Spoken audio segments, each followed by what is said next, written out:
अस्सलाम वालेकुम। जैसा कि आप देख रहे हैं यूट्यूब चैनल शाहिद अली मलिक, और इस वीडियो में आप देख सकते हैं कि खजूर का सीज़न चल रहा है।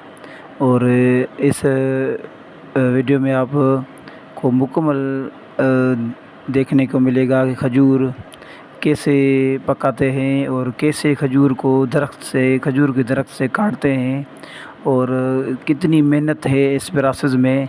ये सारा कुछ आपको इस वीडियो में देखने को मिलेगा। इस वीडियो को एंजॉय करें, देखें, और लाइक भी करें, सब्सक्राइब करें, शेयर करें। आप सबकी मेहरबानी होगी, प्लीज़ हमें सपोर्ट करें। और ये देखें कैसे मज़दूर जो है ना वो गर्म पानी से निकाल रहे हैं, फिर इनको सुखाने को दे रहे हैं कि जैसे खुश्क हो जाएंगे तो ये बेहतरीन एक सैंपल खजूर का बनेगा। और